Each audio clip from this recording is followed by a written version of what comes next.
हम पांचों परमेष्ठियों में अरहंत को हम जिस रूप में हम ध्यान करना चाहते कर सकते। नाना गुण इसलिए बताए जाते हैं कि हमें भगवान की किस तरीके से एनर्जी चाहिए, हमें भगवान को उस रूप में देखना होगा।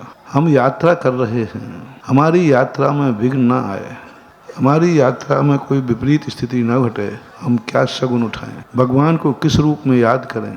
तो भगवान को याद करने का उस समय सबसे बड़ा शगुन है, 1 सेकंड को आंख बंद करो और भगवान 225 के कमलों के ऊपर गगन विहार कर रहे हैं और वो दृश्य तुम्हें दिख जाए, नमोस्तु करो और जाओ, यात्रा का शगुन हो गया।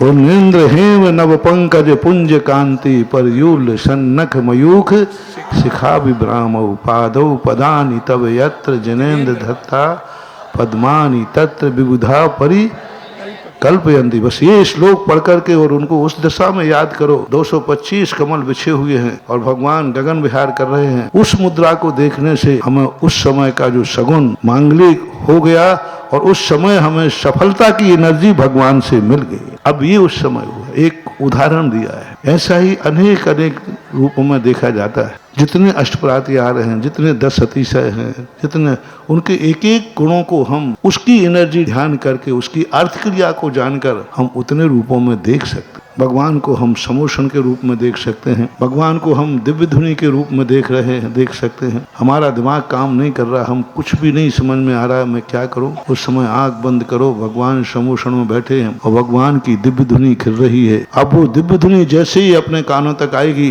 2 मिनट में हमें जो समाधान नहीं मिल रहा था वो समाधान मिल जाए। मैंने खुद प्रैक्टिकल किया। बिजोरिया के अंदर चातुर्मास हुआ, जब भी मेरे मन में कोई विकल्प आता था, सैद्धांतिक कोई समाधान चाहिए था, मैं सुबह जाकर के वहाँ ध्यान करने बैठता था और वो ध्यान करते ही हमें भगवान पारसनाथ की दिव्य धुनी, प्रथम केवल ज्ञान स्थली है वो, भगवान की प्रथम देशना की थी। जैसे ही मैं वहाँ ध्यान करता था, भगवान बैठे हुए हैं, 10 गणधर बैठे हुए हैं, भगवान की ध्वनि खिल रही है। उस ध्वनि में हमें स्पष्ट रूप से हमें समाधान मिलता था।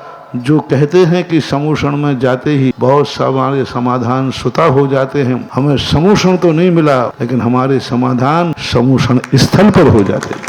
यानी समोषण में तो समाधान होते हैं, इसको तो कोई आश्चर्य की बात है ही नहीं। समोषण जहाँ लगा है उस स्थल में आज भी वर्णा है। 3000 वर्ष से ऊपर वर्ष हो गए, आज भी उस स्थल में वर्णा है कि आज वही वहाँ बैठ करके सच्ची श्रद्धा से ध्यान करें तो आज भी समाधान मिलता है। ऐसे ही भगवान के जितने गुण हैं, उन गुणों के अलग अलग रूप में ध्यान किया जा सकता है। 1008 लक्षण हैं, उनके रूप में ध्यान किया जाता है। कभी भगवान के 10 अतिशय के रूप में हमें क्रोध आ रहा है, हमें द्वेष भाव जाग रहा है, हमें किसी के प्रति घृणा भाव जाग रहा है, भगवान को एकदम याद करो। कौन से रूप में? भगवान का शरीर, भगवान का खून शुक्ल है, भगवान का खून कैसा है? शुक्ल है, एक वात्सल्य का है। तो उस समय हमारे मन में जो क्रोध आदि भाव हैं, उसमें नियम से इतना वात्सल्य भाव आएगा कि जिसको हम सामने वाले को मारने का भाव कर रहे हैं, उसे हमें गले लगाने का भाव आ जाएगा और कहेंगे नहीं।